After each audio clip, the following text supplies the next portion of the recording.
We're going to sit out here and give you our impressions and review of the ASICS GEL-Kayano 27th. Yes, the 27th edition of this support trainer from ASICS. There's only one other shoe I can think of that has a longer life at 37.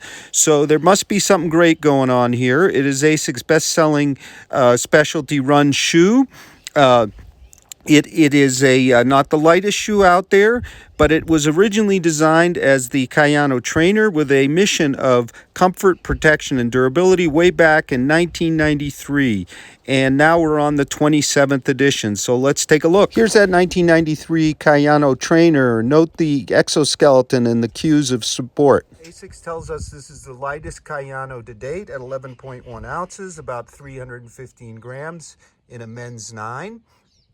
It has a jacquard mesh upper with horizontal ventilation slots. It has a nicely padded tongue, a stout collar. Now, some of the things that Michael Ellenberger and I noted here, and I never run this shoe because I was kind of scared of its support vibe.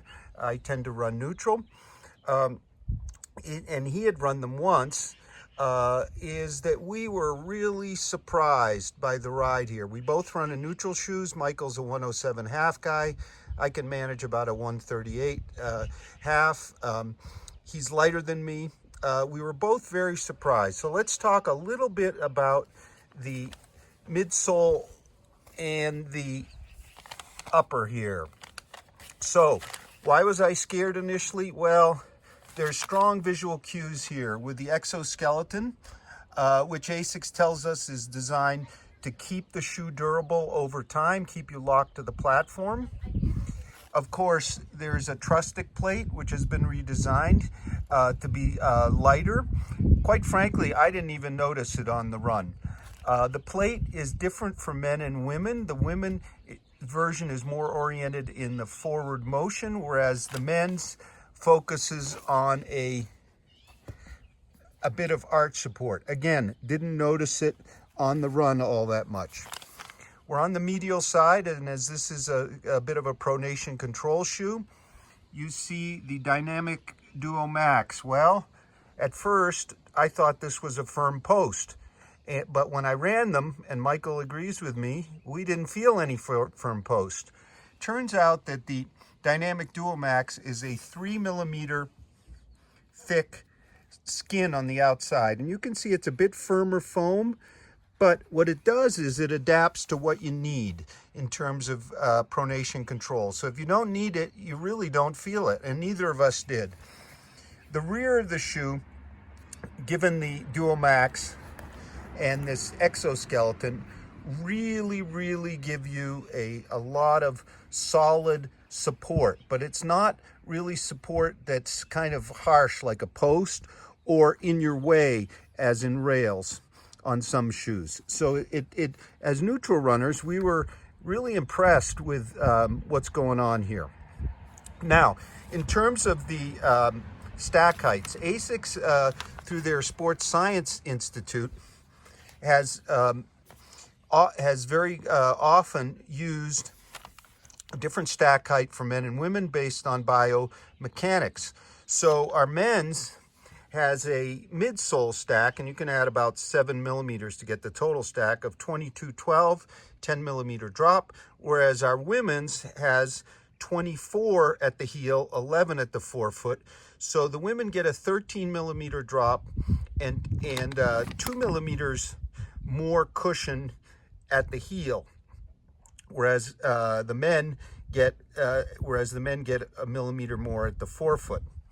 So what that translates to for women is a biomechanically correct according to ASICS. Now, the heritage of the shoe, 27 editions of the shoe. It's called the Kayano, GEL-Kayano, and it's named after... Here's Kayano-san at 1993 as he was developing the shoe, and more recently, he was 21 years in charge of global development and design for overseas at ASICS, and now helps curate the ASICS archives. Met him briefly at the running event, a really cool gent, super animated. In terms of the fit, it's definitely true to size. This is a beautiful upper, fits super well my medium to narrow foot. It's also available in wide and extra wide, so everybody should be able to find a good fit here. I've taken them out for several runs, a bit more than our usual. We usually do first impressions, and Michael has as well. So I'm going to give you now some impressions from the run. But as a neutral runner, I'm finding this a really solid, stable option, and quite surprising. Let's talk a little bit about the fit. It is absolutely true to size. This is a jacquard mesh upper. It fits beautifully, it's plush, it's well held. Particularly note the rear of the shoe with the clutch. The exoskeleton really holds the foot well. You're superly solidly held here. The lace-up's easy, I haven't had to touch it. Really a great upper here. Here's some video of me running them in Park City with the Canyon Ski Resort in the background. You can see that I'm definitely getting the support, and I'm also seeing at toe off or just past that trustic plate how it seems to be driving me forward and then snap toe off. So on the right we have the lateral side, and you can see the gel unit on that side, whereas on the medial side we have that dynamic Duo Max. So the gel unit definitely absorbs shock. We both felt that this is a really well cushioned shoe without being mushy or over firm. There's also a gel unit in the forefoot, and it's right about in here, kind of a quarter sized unit. And what it's designed to do is activate your first met head for the windlass mechanism. I'd always assumed the forefoot gel units were big, kind of all over. In terms of the outsole here, we have ASICS AHAR durable firm rubber at the rear, and then we have a softer blown version of that AHAR at the forefoot. This is a very nicely flexible shoe. What you'll note on the run is that when you land, you've got the super stability from the exoskeleton, you've got the Duo Max, you've got your Trustic. None of them are really noticed, if you will. You do feel like you're solidly planted. So this is maybe a good shoe if you're struggling with some foot injuries. I often go to an ASICS Cumulus or Nimbus when I was struggling with, say, plantars or a bit of Achilles tendon issues. So from that firm, if you will, solid support, but with lots of cushion, you go to that forward nice toe off. And so they're very flexible, so it's very easy to get from the rear of the shoe to the midfoot to the toe off.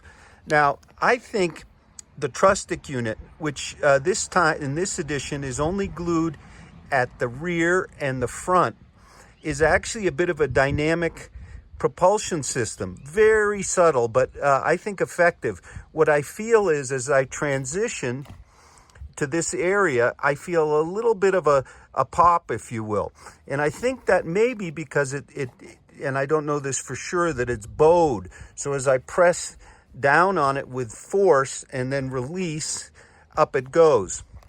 So in terms of how we run this and what it might be best for, certainly if you're in need of a bit of pronation support, this is a great option.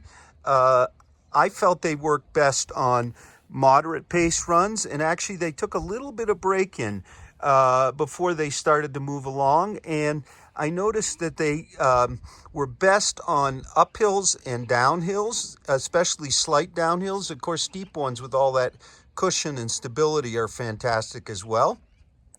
So as I broke them in, and I have about 25 or 30 miles on them, I felt they responded better, a little snappier. They got more flexible.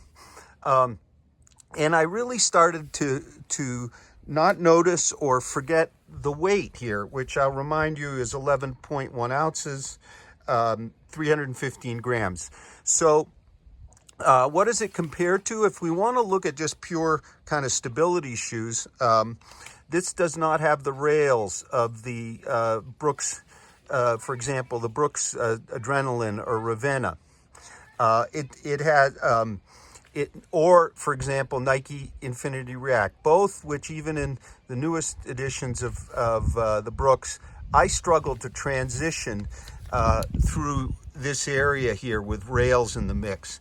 Actually, the top layer here, the gray, is Flight Foam Propel, which is soft and bouncy, and below we have regular Flight Foam.